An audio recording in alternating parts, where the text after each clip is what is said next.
Hello, everyone. Welcome to your online program, the EuroJeep Discussions, aiming to approach occupational risks from an international perspective, particularly in a European context. Working during periods of extreme heat. What is the situation in Europe? 2023 was the hottest year ever recorded in the world, and Europe is the continent which is warming fastest. It is faced with more frequent, longer, and more severe heat waves. Temperatures were above average during 11 months of the year. When outdoor temperatures rise, there are increasing problems in many sectors, including in the workplace. Periods of extreme heat and risks in the workplace. The International Labor Organization has identified 6 major risks which threaten the world of work: excessive heat, stronger ultraviolet radiation, increasingly numerous extreme weather events, more severe workplace air pollution, increasing vector-borne diseases, changes in the use of agrochemical products, e.g. pesticides.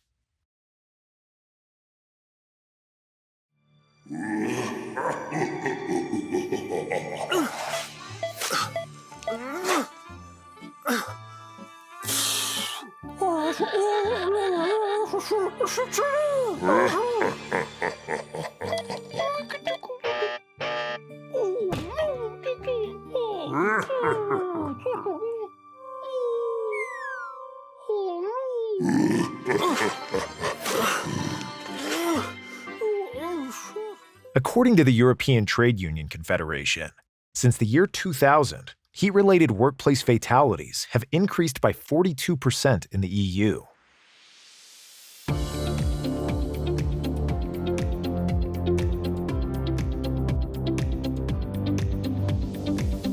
À la Confédération européenne des syndicats, nous sommes vraiment préoccupés du fait que chaque été en Europe, et surtout dans les pays du sud de l'Europe, des personnes, des travailleurs perdent la vie parce que ces personnes sont obligées, sont exposées et à la chaleur et ils sont obligés de travailler sans protection à des températures trop élevées qui rendent leur vie en danger. Cette perte de vie doit cesser comme tous les risques associés au travail. Il s'agit des accidents voire des accidents mortels qui sont évitables. Nous devons tous ensemble, les gouvernements, la Commission européenne, les employeurs et nous, les syndicats, veiller pour assurer que les pratiques du travail soient adaptées. Il y a des évidences scientifiques qui montrent que lorsque les températures dépassent les 30 degrés, le risque d'accident du travail augmente de façon considérable. Quand la température dépasse les 38 degrés, le risque d'accident, même d'accident mortel, est beaucoup plus élevé. On est bien au courant du fait que c'est une combinaison de facteurs. Il y a la chaleur, il y a aussi l'humidité, la qualité du travail, s'il s'agit d'un travail, disons, dynamique, manuel, ou un travail plutôt sédentaire. Donc, il y a différents facteurs, mais nous pensons que la chaleur est déjà un indicateur qui doit déclencher des différentes mesures de la part de l'employeur pour protéger la vie de ces travailleurs. Il faut mettre l'accent sur le fait que la chaleur et tous les événements climatiques extrêmes doivent être considérés comme un risque lié au travail. Et ça, c'est, je dirais, les caractères nouveaux pour nous. How is extreme heat measured?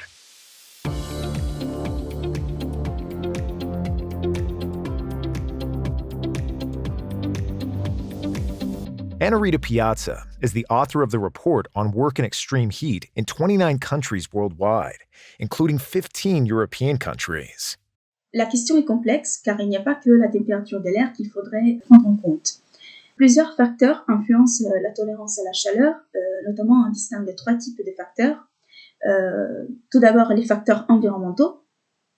Il s'agit des éléments tels que la température de l'air, mais aussi l'humidité, la vitesse de circulation de l'air, le rayonnement solaire et thermique provenant des objets ou surfaces sur le lieu de travail.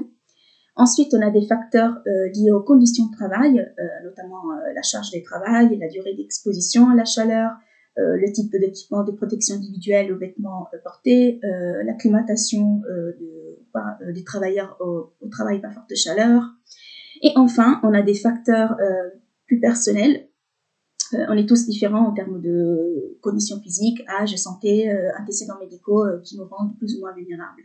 Concernant le premier type de facteurs, les facteurs environnementaux, il existe des indices qui essayent d'estimer et d'évaluer le stress thermique de l'environnement de travail.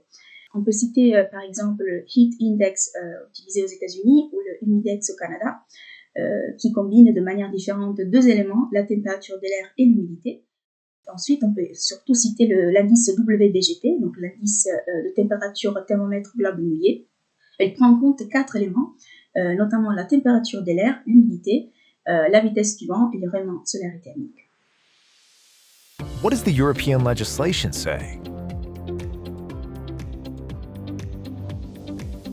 Dans la législation européenne, il n'existe pas de température maximale au travail.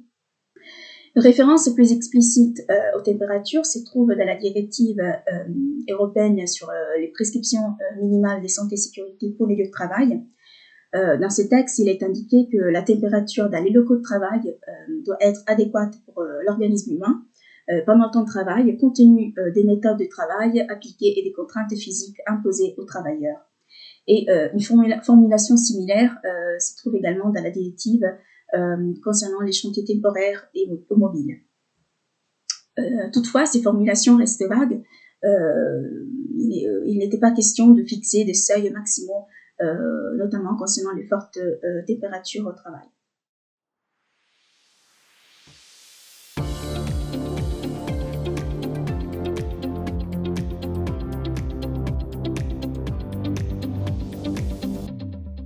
Nous avons une directive cadre qui couvre tous les risques au travail et ceci inclut aussi, par exemple, le risque de chaleur au travail, mais aussi d'autres risques qui peuvent être une suite justement du changement climatique. Cette directive cadre prédétermine tous les points très importants comme l'obligation des employeurs à conduire une évaluation des risques au travail, à mettre en place des mesures de prévention en consultation avec les travailleurs ou leurs représentants, l'obligation de donner une bonne formation aux travailleurs pour qu'ils puissent être préparés pour ces risques au travail. Pour nous, ce qui est important, surtout à la lumière de la directive cadre de 1989, c'est mettre l'accent sur la prévention. Parmi les 15 pays européens que j'ai étudiés, certains inscrivent des références explicites aux températures élevées dans leur législation nationale. On constate différentes approches, plus ou moins détaillées. Alors, on peut commencer par citer des pays comme l'Autriche, la Slovénie, le Portugal et la Lettonie, qui fixent des températures de l'air maximales à respecter sur le lieu de travail, mais ces températures font référence uniquement aux locaux de travail fermés. Parfois, ces valeurs maximales ne s'appliquent pas forcément à tous les métiers et à tous les locaux fermés, mais par exemple, dans le cas du Portugal, les températures mentionnées font référence uniquement aux bureaux et aux établissements commerciaux. En revanche, la Belgique est un pays qui possède un cadre législatif beaucoup plus développé en matière d'ambiance thermique. Ce pays a décidé d'utiliser comme référence l'indice WBGT et la Belgique a fixé des valeurs WBGT maximales à respecter sur le lieu de travail. Et ces valeurs sont différenciées selon la charge de travail. Notamment, on distingue 4 types de charges de travail en Belgique. On a la charge légère, moyenne, lourde et très lourde. Si ces valeurs sont dépassées, sur le lieu de travail, l'employeur doit mettre en place toute une série de mesures techniques et organisationnelles, telles que adapter les horaires et les conditions, l'organisation du travail, prévoir des équipements de protection contre la chaleur excessive, installer un système de ventilation, par exemple. Et si la chaleur persiste, il est alors question d'instaurer des temps de pause réguliers.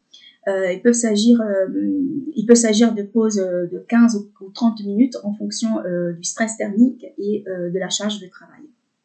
À Chypre, une réglementation similaire existe concernant le stress thermique au travail. Il est également question de se référer à des tableaux qui sont différenciés selon la charge de travail, notamment une charge légère, moyenne ou lourde.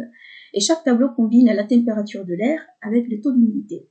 Donc, en fonction de la combinaison de ces trois éléments, charge de travail, température de l'air et humidité, le tableau nous indique si le travail peut continuer, si des pauses sont nécessaires, notamment des pauses de 15, 30 ou 45 minutes en fonction du stress thermique, et enfin si, en revanche, voilà, le travail doit être arrêté. Enfin, on peut citer le cas de l'Espagne. C'est un pays qui, depuis longtemps, prévoit déjà dans sa législation des valeurs de température de l'air maximale à respecter dans les locaux de travail fermés, même si ces valeurs font référence uniquement aux métiers sédentaires ou à charge de travail légère. Mais en 2023, ces pays ont introduit une nouvelle loi qui a apporté plus d'obligations pour l'employeur, notamment dans la gestion de lieux de travail extérieurs en cas de phénomènes météorologiques défavorables, ce qui comprend également les fortes températures. Parmi les nouveautés principales, il est indiqué que lorsque l'Agence météorologique nationale met une alerte orange ou rouge, par exemple les alertes canicule, l'employeur a l'obligation d'adapter les conditions de travail, y compris prévoir une modification ou réduction, si nécessaire, du temps de travail. Au-delà de la législation, il est possible de citer le dispositif du chômage intempérie, applicable au BTP ou parfois également à d'autres secteurs en fonction du pays. Des pays comme l'Italie et l'Autriche ont fait le choix d'intégrer les fortes chaleurs dans la définition d'intempérie. Lorsque certains seuils fixés au niveau national sont atteints ou dépassés, notamment on parle d'une température de l'air de 32,5 degrés Celsius en Autriche et d'une température réelle ou ressentie de 35 degrés Celsius en Italie. Voilà, lorsque ces valeurs sont atteintes ou dépassées, l'employeur peut suspendre l'activité de travail et les salariés concernés auront accès au chômage technique. Enfin, d'autres solutions peuvent être également indiquées dans les conventions collectives, notamment dans les conventions des secteurs qui sont les plus exposés aux fortes chaleurs, aux fortes températures. Encore une fois, on peut citer le cas de l'Espagne.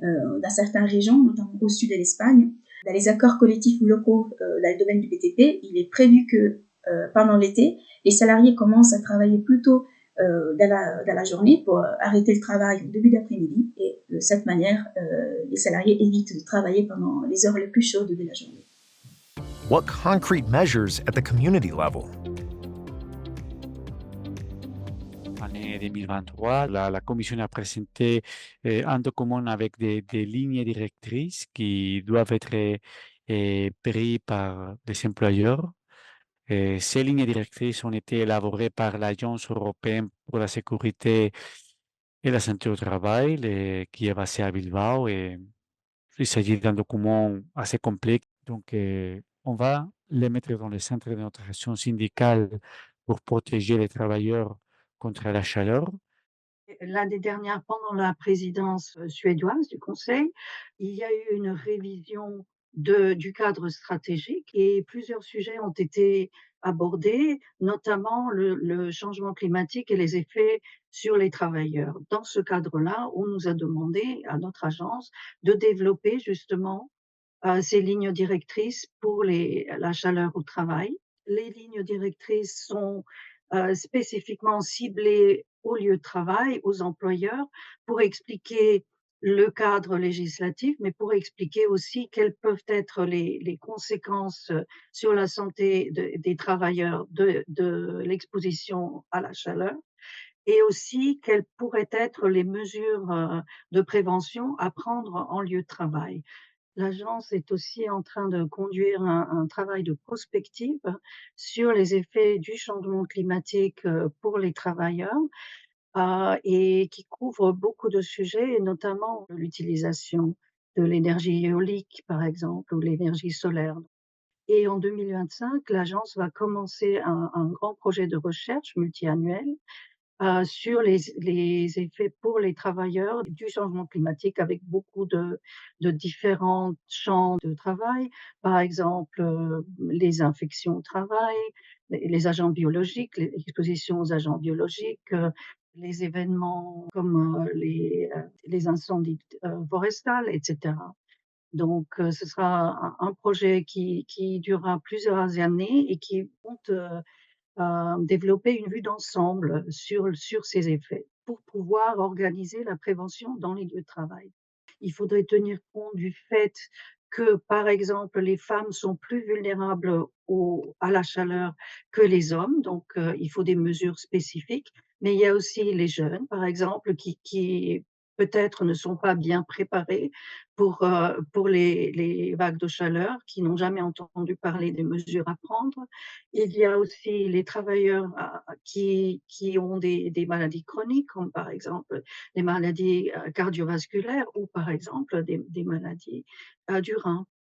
Donc il est très important que les employeurs aussi incluent ces groupes dans l'évaluation des risques et mettent en place des mesures de prévention spécifiques pour ces groupes.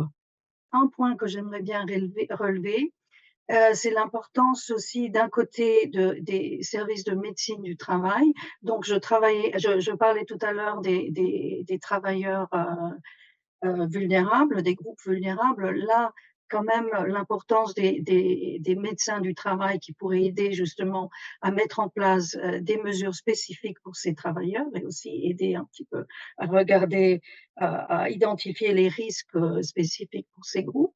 Peut-être aussi réfléchir à une surveillance de la santé des travailleurs. Notamment, nous avons inclus ça dans le guide sur les chaleurs au travail. Le second point que sur lequel j'aimerais quand même insister, c'est aussi la consultation des travailleurs. Donc dans toutes les mesures à prendre, c'est aussi important pour notre agence, qui est une agence tripartite, justement d'inclure aussi les travailleurs dans les débats au niveau des entreprises sur les conséquences du changement climatique et les mesures qui vont être prises au niveau des entreprises. La Commission, encore une fois, a pris le deuxième pas, qui est la création d'un groupe de travail au sein du comité consultatif sur la santé et sécurité au travail, qui est basé à Luxembourg. Il s'agit d'un comité tripartite. Pour nous, les employeurs sont responsables. Maintenant, ils sont les lignes directrices, mais il s'agit d'un document pas contraignant. Ça veut dire que seulement les bons élèves, les bons employeurs vont utiliser les lignes directrices. Dans certaines situations, c'est clair pour nous qu'il faudra arrêter le travail. C'est même un droit individuel pour tous les travailleurs en Europe, le droit à arrêter le travail face à un risque immédiat. A specific directive? Et en ce qui concerne les chapitres santé-sécurité, on a des différentes priorités, mais la nécessité d'une législation qui protège les travailleurs contre les températures trop élevées, c'est une de nos priorités. Et bien sûr qu'il y a d'autres, continuer à travailler sur la protection contre les risques chimiques, et la nécessité d'une directive pour protéger les risques psychosociaux. Mais je dirais qu'ici, il n'y a pas une hiérarchie. euh, et la nécessité d'une législation contraignante contre les hautes températures, c'est bien sûr une priorité pour la Confédération européenne des syndicats. Il y a la directive cadre, mais ça existe déjà depuis presque 40 ans. Donc, il faut maintenant une directive spécifique sur notre mandat, c'est il faut une directive sur la chaleur, donc les hautes températures, mais on étudie en même temps la possibilité de mettre en œuvre des mesures, pourquoi pas aussi législatives additionnelles pour tous les risques liés au changement climatique. Il faut harmoniser avec un sol de droit qui peut toujours être amélioré au niveau national et par l'action des syndicats à travers du dialogue social et dans chaque secteur, chaque entreprise. comme toujours avec la législation sociale. C'est un socle minimum qui peut être toujours amélioré par les États membres. And in France, what is the situation?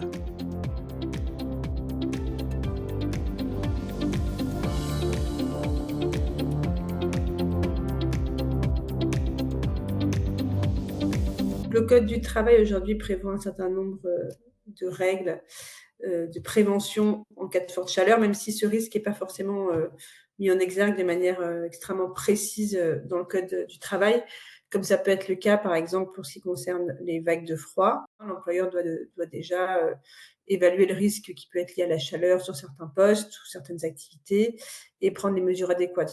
Il y a cette obligation générale. Après, il y a des obligations dans le Code du travail sur l'ambiance thermique et la température en général, qui prévoit que l'employeur doit veiller à ce qu'il y ait une ambiance thermique convenable en toutes circonstances sur les lieux de travail. Pour le BTP, il y a des règles spécifiques qui sont écrites dans le Code du travail. C'est le seul secteur où il y a des choses particulières qui sont déclinées. L'obligation de mettre en place au moins 3 litres d'eau potable par jour et par travailleur.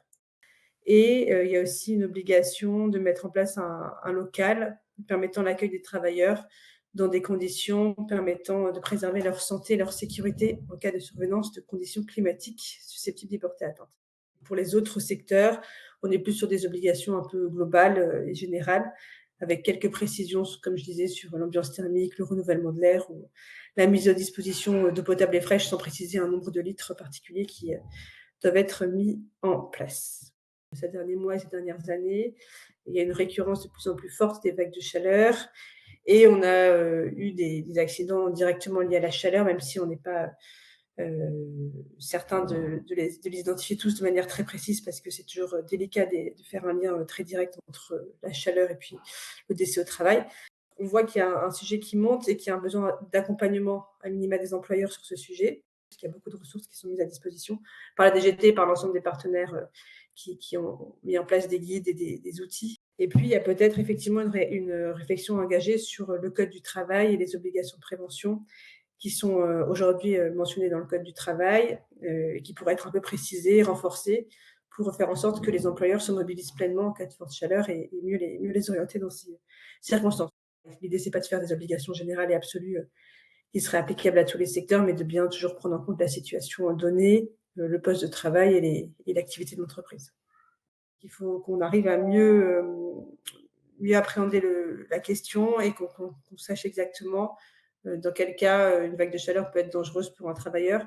Donc concrètement, l'idée, c'est de faire une étude précise sur le sujet qui vise à analyser la répartition géographique et temporelle des accidents du travail en lien avec les températures. C'est une première évolution qui pourrait avoir lieu sur le renforcement du socle des obligations réglementaires du Code du travail. Mais c'est encore en train d'être réfléchi et puis il faut qu'on concerte les partenaires sociaux sur le sujet. On voudrait aussi engager une réflexion sur les équipements de protection individuelle pour faire en sorte que ces EPI soient à mieux adaptés à la chaleur, donc qu'à la fois ils puissent remplir leur fonction de protection face aux risques pour lesquels ils sont conçus, mais que dans le même temps, ils ne soient pas un élément qui renforce le risque d'exposition à la chaleur pour le travailleur. Alors, il faut qu'on arbitre tout ça et qu'on concerte, donc c'est pas encore très précisément calé, mais l'idée, c'est de ne pas laisser passer encore trop de vagues de chaleur sans avoir des actions concrètes et de prévention à enclencher. We thank our 4 contributors for sharing their viewpoints in this second episode of the EuroJeep discussions. We look forward to being with all of you for the next episode.